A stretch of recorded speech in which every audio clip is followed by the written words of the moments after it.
The one must die. And I'm gonna do it.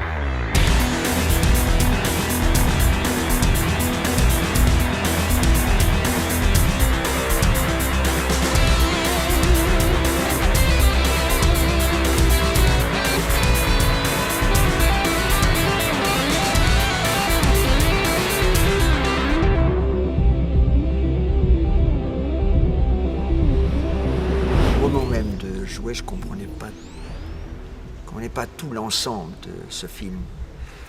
Je crois savoir que c'est quand même quelque chose que je trouve très intéressant et qui est très...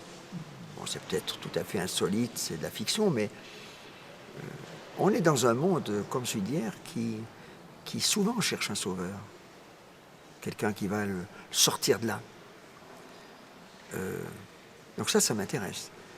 Ça mériterait d'être creusé, de se dire est-ce qu'on a besoin de quelqu'un pour nous sauver ou est-ce qu'on peut très bien s'en sortir soi-même si on se retrousse un peu les manches.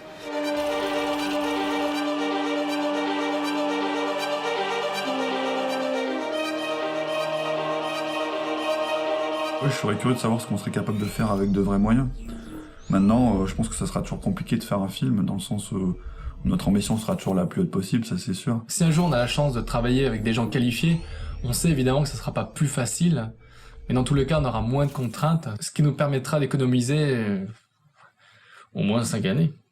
Pour générer donc cette force, cette énergie, ce sera toujours aussi un vrai challenge, et c'est ça qui est aussi intéressant d'ailleurs, que tout projet futur reste le plus vivant possible. Donc traditionnellement pour un film comme ça, il y a beaucoup plus de moyens, beaucoup plus de monde qui travaille dessus, et donc forcément ça demande moins de temps que nous on en a mis pour le faire. Encore qu'il y a des films qui mettent 2 à 3 ans à voir le jour. Donc finalement 6 ans pour nous à l'échelle de notre vie, c'est énorme. Ça aurait bien pu être pire, on aurait pu y passer notre vie. J'espère que dans l'avenir on aura plus le temps de se consacrer à la créativité et pas se vider comme on l'a fait là dans les contraintes et le côté technique. Parce que nous finalement ce qui nous intéresse, c'est raconter des histoires et faire vivre des émotions au public et à nous-mêmes. Un projet vraiment produit avec des moyens techniques, on serait droit dans le mur parce qu'on aurait peu l'expérience de ce tournage-là. Et je pense que il y a vraiment une maturité technique et humaine qui était essentielle pour passer à autre chose en fait. On a essayé de limiter les dégâts et au final on est quand même content de notre travail.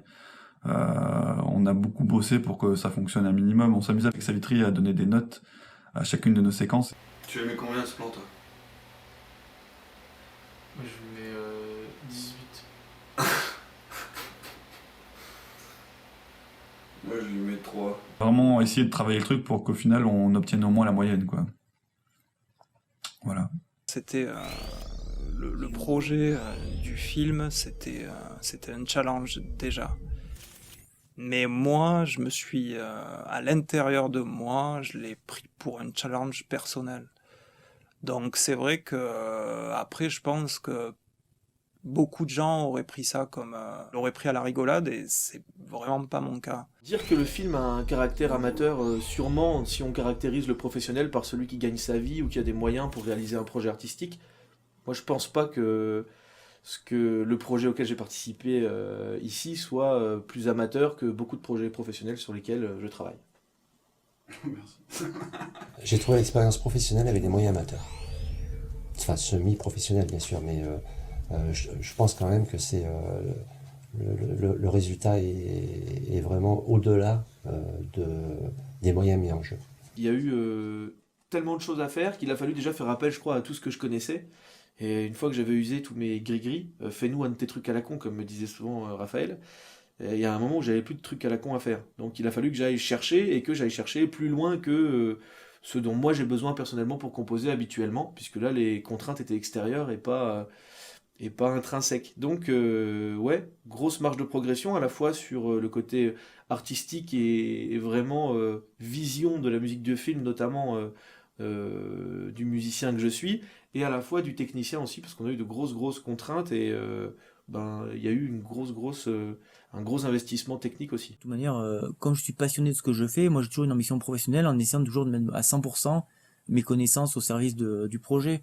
Aujourd'hui, je l'ai fait comme j'ai dit à Raphaël et à Savitri, c'est que là je l'ai fait en niveau amateur plus, je dirais. Mon objectif final de ça, c'était une grosse expérience pour qu'une prochaine fois, dans un prochain tournage, ce soit vraiment totalement professionnel qu'on le fasse. Voilà, donc c'était vraiment une clé de voûte pour passer à autre chose, en fait, à un vrai tournage. Je pense que c'est quelque chose qui m'intéresserait de faire pour me développer, pour le métier d'acteur en dehors de la prestation technique, physique. Il y a quelque chose d'intérieur que j'ai pas maîtrisé et je me suis aperçu que c'était vraiment très compliqué de se connaître. Et ouais, c'est vraiment quelque chose qui m'a plu. Je me suis senti vraiment perdu par moments. Ça laisse des traces, forcément. Ça transforme pas. Enfin, en ce qui me concerne, ça ne m'a pas transformé. Hein. Ça m'a rien apporté au niveau de la personnalité, mais au niveau de l'expérience, de la curiosité, je peux dire, je l'ai fait. J'y étais. Voilà. Ça, c'est une petite fierté, quoi. Maintenant, avec le recul, je suis vraiment content. Et en plus, en ayant vu le résultat, je suis vraiment satisfait, limite fier de l'avoir fait, quoi. Ah, super souvenir, super souvenir. Ouais, une expérience extraordinaire et ouais. Et le fait que ça ait été fait aussi peut-être dans ces conditions-là fait aussi qu'on a un attachement particulier à ce tournage, parce que peut-être que si on avait eu quelque chose de vachement plus simple et puis plus de temps pour réaliser nos scènes de combat, etc., peut-être ça aurait pas eu le même... Ouais, bien sûr. Et puis voir d'où c'est parti et voir ce que vous en avez fait, ça quand même, c'est bien, c'est sympa. Bravo les gars. Je n'aimerais pas le refaire. C'est une expérience, c'est comme quand on passe le bac, je dirais. Mais, ou alors dans d'autres conditions. Dans d'autres conditions, bien sûr. Là, c'était un film sans moyens, hein, avec toute la bonne volonté des gens, le génie, hein, et l'intelligence de ceux qui faisaient le film. Donc on s'est plié un peu à ça, volontiers, hein. Mais c'était éprouvant, voilà, éprouvant. Autant pour eux, hein, je pense que je me souviens de leur visage effondré au bout de la nuit. Donc c'était épuisant, éprouvant pour tout le monde. Mais par le manque de moyens, par le manque de temps aussi, hein, parce qu'on était compté, le temps nous était compté. Mais bon, c'est un monde magique, avec ses costumes, ses règles, ses lois, le maquillage, la technique, les explosions, les combats, donc tout ça, oui, j'en garde un grand souvenir. Moi, la motivation était là, dans ce tournage. On n'avait pas les moyens, on n'avait pas le temps, mais dans tous les cas, il fallait que ça marche. On a bien rigolé, mais on a été très sérieux aussi, on a bien fait les choses, le mieux qu'on pouvait.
Il prend une photo là. Ouais, je vole. Il est passé haut. Et si je veux aller plus vite, je vais casser.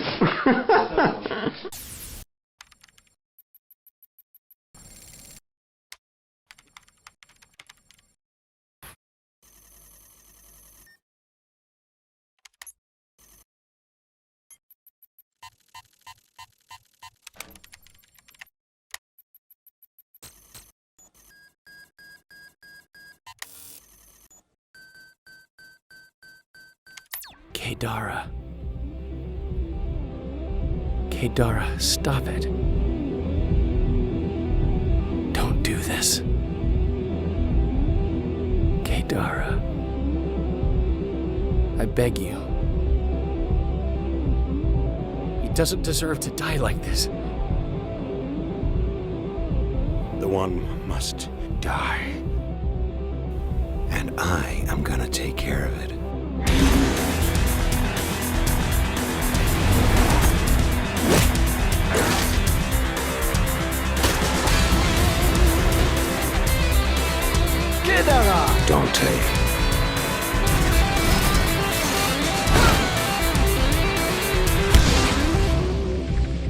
You think you're superior?